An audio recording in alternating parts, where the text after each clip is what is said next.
Whiteboard Wisdom. Karl Rove, former Deputy Chief of Staff to President George W. Bush and Fox News contributor. Karl, great to have you here.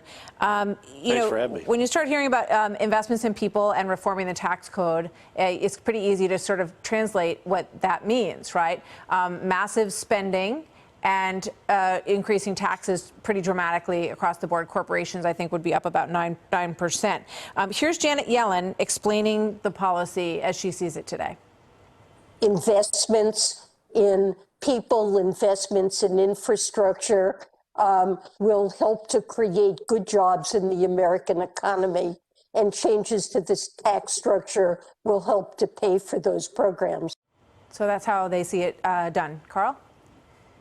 Well, that's not exactly what we hear. That may not be the reality. Last year, the Tax Foundation did a study of the Biden tax increase, and they said that if it were passed in its nature as it was last year, which is smaller than the $3 trillion we're talking about now, the GDP of the country, the gross domestic product, would be 1.6% less than it would otherwise be.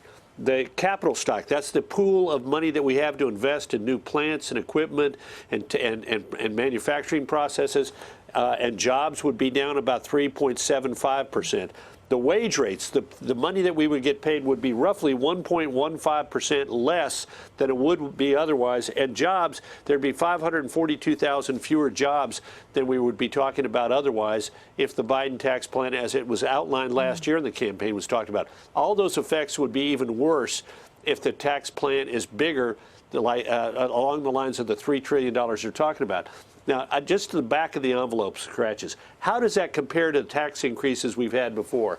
It would be roughly equivalent to 1.4% of our GDP. That is to say, we've got like a $21 trillion plus gross domestic product, the value of everything that's manufactured, made, sold in the United States, and it would be roughly $300 billion in that first year, or roughly 1.4%. It would be the fifth largest tax increase in America's history. The Revenue Act of 1942, we're fighting a world war, 5.6% of GDP.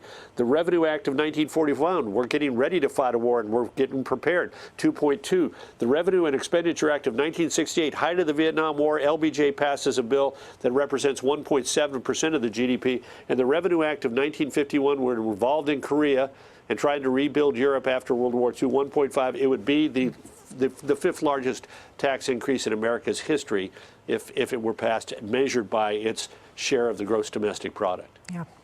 And no discussion at all about cutting anything. I can't remember the last time I heard anyone propose cutting anything in spending, Republicans or Democrats. It's all about spending more, more. It's mind-boggling.